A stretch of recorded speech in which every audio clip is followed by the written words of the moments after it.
Okay, let's go ahead and get started. Thanks everybody for joining us today. My name is Jocelyn Goodroad. I'm a founding member and EVP here at Find Your Influence. For this month's webinar, we're thrilled to spotlight a few exceptional thought-leading guest creators, and we'll be covering various topics including self-promotion and personal branding, balancing artistic vision with audience appeal, and the future of creativity and technology. We encourage you to engage in today's discussion and can do so in real time by sending questions through our Q&A chat. And now we're excited to introduce you to our very talented creator panel. Our first creator is Alison Epp. Alison is a 20-something content creator, social media manager, and fashion designer. Alison grew up in a small town in Ohio, moved to New York City for 7 years, and recently found her way back to Cincinnati this past June. Alison has worked in social media for 6 years and has learned a lot through her journey, and which she loves sharing with her community. Thank you for joining us, Alison. If you want to give a quick hello. Hi, everybody. Thanks for joining. Thanks for having me. Wonderful. Next, we have Jessica Morrobel. Jessica is a dynamic travel journalist and beauty creator from New York City who is a visionary behind Traveling with Jessica. Her mission is to ignite curiosity, creativity, and self-expression among her audience. With a background in editorial and marketing, her expertise extends to content development for global giants such as Google and Citi, and her partnerships with notable brands such as Pinterest, Zola, Disney, Destination Toronto, and Sephora showcase her versatility and influence in the creator space. So happy to have you join us, Jessica. If you want to say a quick hello. Hi, everyone. Thank you so much for having me here. Awesome. And finally, I'd like to introduce our event moderator, Chelsea Goodson. Not only is Chelsea our head of creator economy here at FYI, but Chelsea is a creator herself. Chelsea's been working in influencer marketing professionally for over a decade. And for those OG bloggers out there, Chelsea's journey started in the early days of Xanga in 2000, and who can forget LiveJournal, Myspace, Blogspot, and more. In the early days of blogosphere, Chelsea launched a blog that would see her through college, marriage, babies, and where she is today. You will find Chelsea sharing her love for family, travels, iced coffee, and her side passions, pottery and jewelry. We're so excited to welcome you all, and I'll pass the virtual microphone to you, Chelsea. Thank you so much, Jocelyn. I'm so excited to be here with you all today and appreciate the very kind introduction. Jessica and Allison, I'm so excited to have this conversation today. And really, I mean, we're here to look at these topics from a creator's perspective. And I'm sure that our audience is super excited to hear about everything that you have to share. Before we jump into things, I want to share a couple of housekeeping items. So just to be clear, all attendees' cameras are off and microphones are muted, so no need to worry there. We encourage you guys to leave questions in the Q&A chat. It's open, and throughout the duration of the webinar, we'll be popping in to see what you guys are asking. And then at the end of the hour, we will be sure and hop into a couple of your questions that you've asked.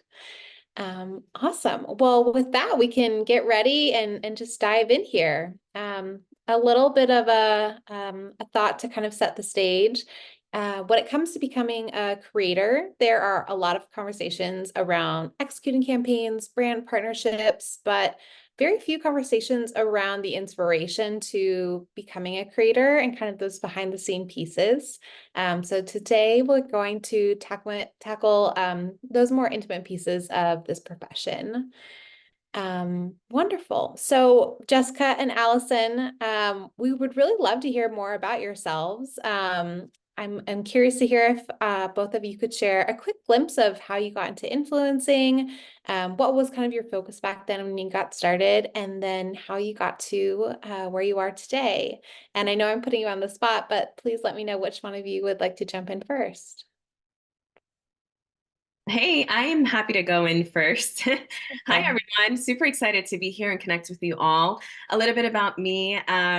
Some good tidbits was shared earlier, but long story short, I had about an 8+ year stint in corporate America in editorial and marketing, working for a variety of different companies in tech, finance, startups, publishing, B2B and B2C side. And around the pandemic, when the pandemic started, I was sharing a bit about my natural hair journey, my travels, really sharing with my audience at the time, which was more of a personal page, how I was tapping into my creativity to really find my own voice. It turns out that there were way more people that were resonating with that material beyond my friends and family. So I had realized, you know what, I want to make this a brand. And so I prepared myself for quite some time to turn Jessica Morrobel into Traveling with Jessica.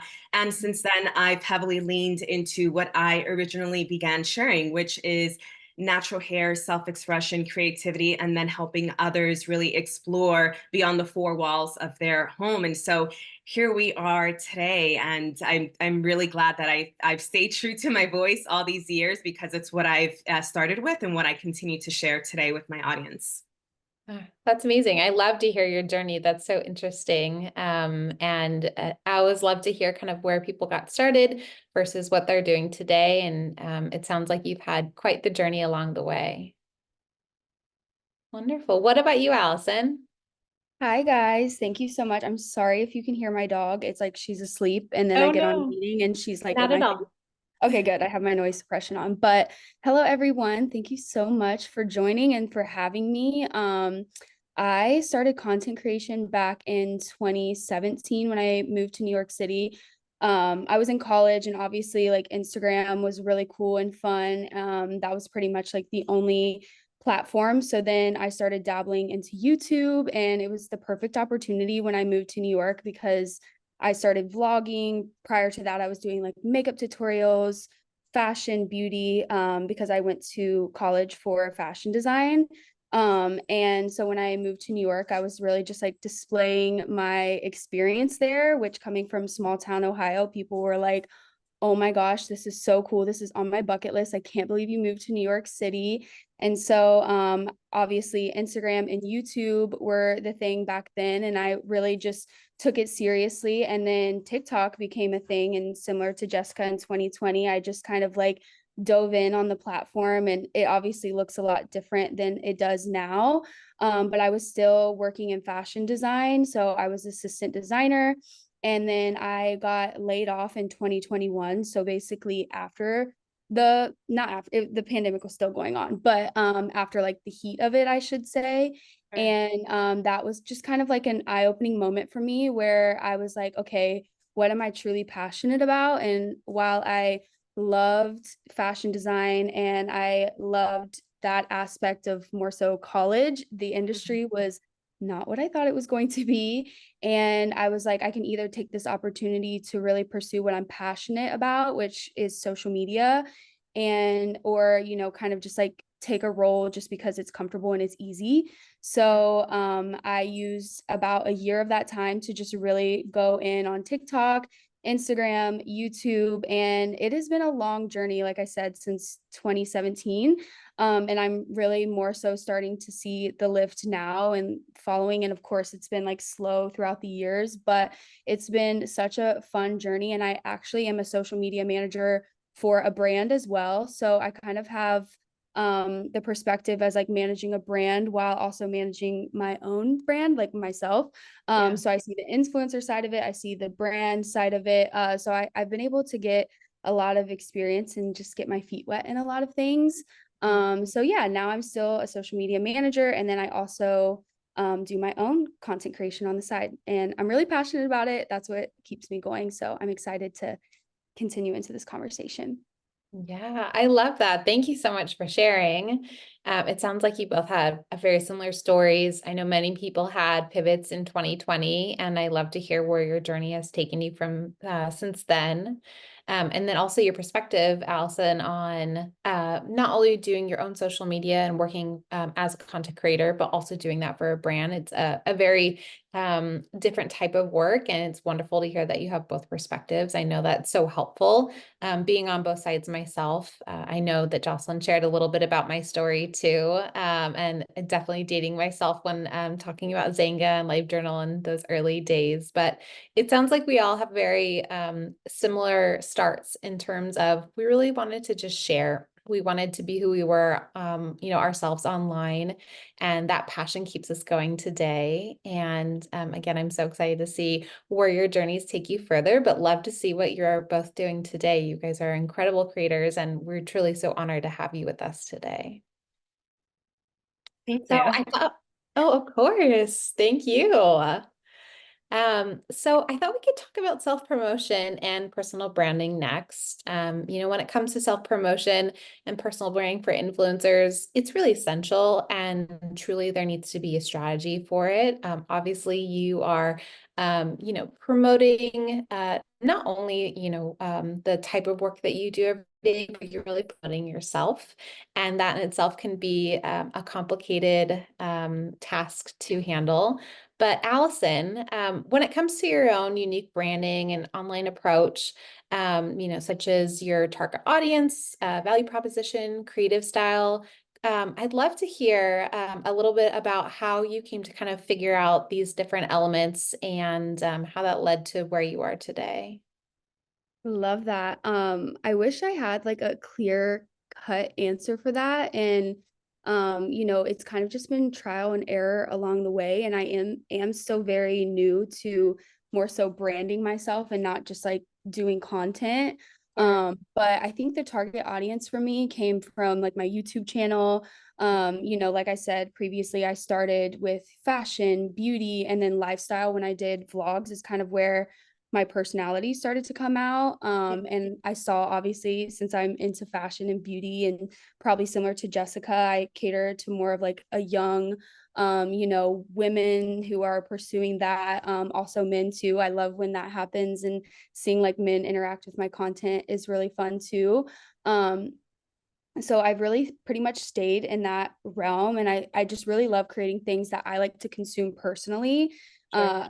I'm sure we can all relate. I literally eat, sleep, breathe social media, especially because it's like my full-time job and what I do on the side as well. So that constantly keeps me inspired because I'm seeing what other people are doing and what I personally like to consume. And so that kind of motivates me to keep being consistent and to just keep creating in that way. Um, I take my community super serious, even though it is small. I feel like it's small but mighty. I get a lot of interaction on pretty much all of my channels, some more than others. I'm not as consistent on YouTube as I would love to be, but because I really value where I stand with my following, it's like nothing ever could make me do something that I wouldn't be passionate about or that I didn't feel strongly about. So I hold myself really high and accountable to just give them real, honest content. And then from a creative perspective, like I mentioned too, it's really just been trial and error. And I think that's where I mostly tell people to just start. You're never going to like look back at your first video and be like, oh my gosh, that was like the best thing I ever did. Yeah. And I feel like that's what holds people back. As a perfectionist myself. And it's so beautiful about social media because I feel like as long as you're not like rocking the boat or doing something crazy, it's like we just move on, it's content. You post it and you move on, you try stuff out, and trends are always coming and going. So that helps you find a creative style and it helps you create. And as you go, you're just gonna get better with your craft. So filming, editing, all of those things. Like I used to not be as good at it, and now I feel like I'm a wizard at it. But if I would have been so caught up on my first video or just creating content in general, I would have never gotten here. So I'm always just telling people just start and be consistent and have fun with it. And that is the best place you can be. I love that. So appreciate you sharing all of that. I think you said it best, sometimes we go into, starting our own content careers a little blindly. You don't know what to expect, and it can be a lot of trial and error. But it sounds like you've really found what your audience loves. And like you mentioned, you take that very seriously and you get to collaborate with them in a way that, is fun for you. And I'm sure fun for them. They're getting to see content that they're always excited about. And kind of on the flip side, it sounds like that you're also excited as well. I'm sure we can all attest to living and breathing social media, but in such a positive way. And it's so great to hear the impact that it's had on your everyday. Jessica, kind of in a similar vein, I'd love to hear how you promote yourself, whether it's through pitching, networking. I know that you are very active on LinkedIn as well. I always love seeing your posts over there. So I'd love to hear from your perspective. Of course, you're welcome to touch on some of the topics that Alison did as well, but I'd love to know how you pitch yourself or put yourself out there, through your day-to-day within your own social media. Yeah, totally. So before I do start, I want to say that I do have a 100+ pound dog that decided to take a very deep sleep now. So any snoring, That's okay. not nudge her because she's right next to me. And I'm like, no, this is not the best time to snore. But anyway, yes, happy to chat more about that. So the way that I go about promoting myself, it really all started with identifying my unique value proposition. So what is it that I bring to the table? What am I speaking about? Who am I speaking to? And then creating content around that. But I also like to leverage SEO like a ton, especially Sure. from the website, for my socials, and then figuring out what keywords, like what are the traits that I have or characteristics. And when someone searches for something like beauty creator, New York City travel creator, travel journalist, I want my name to come up. And so I have been spending a lot more time really understanding how to make myself rank first page on Google, or allow my website to rank better, or my TikToks or Instagrams, or even Pinterest, which I am a really big fan of, and consistently cross-posting throughout all. Mhm. In terms of promoting myself, I really enjoy showing up to events and even engaging in discussions like this, because it allows me to connect with other creators, get my name out there, allow others to understand who I am. And at the end of the day, I really love to look at the culmination of data from whether it's like SEO or my content, see how it's resonating, analyzing that, and then reiterating on that based on how well my content is performing, how well my website is performing. And so for me, it's a constant of like reiteration and showing up to the events and pitching myself to clients, and even old clients, but it's consistently engaging with my audience as well. So those are just a few of the ways that I'm currently promoting myself. So really splitting myself into multiple worlds, but it's so necessary in this industry. And to wrap it up, of course, LinkedIn is my bread and butter right now. Yeah. So if you're a creator that's watching, get on LinkedIn because it's such a great way to connect with the professionals in the industry versus, the consumers that are technically more on like Instagram, TikTok, or on the social side. So I love to hear that. I love seeing your LinkedIn posts every day. They're always my favorite to read and catch up on. So you're doing an amazing job there.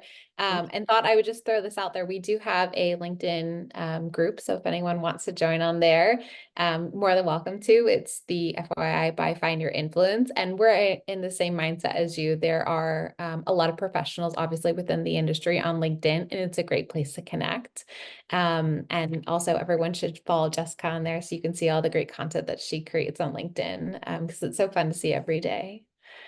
thank you. Of course. Well, this question is for you both. And again, you can decide who would like to jump in first, but I'm curious to hear how you incorporate your personal experiences and values into your own content and personal brands. I will go. I have always been super open with my personal experiences on social media. I feel like since I started, and I think for me, the turning point where I was like, this is really a part of the brand, was realizing how sharing my testimony truly helped other people. And it encouraged me to share more. And obviously there's still some things I don't share, but for the most part, I feel like I'm a pretty open book. And in those moments, it makes you realize that nothing you go through is truly about you. You feel like it's about you in the moment because it's like, oh my gosh, it's so hard, or, I'm so heartbroken. But once you share and you're able to help someone with something you went through, it truly opened my eyes that I'm like, Alison, it's not about you. It's about who you can help in the future. And it's not saying not to, dissect those emotions and go through the feelings, but it really just changed my perspective. And especially now more than ever, I've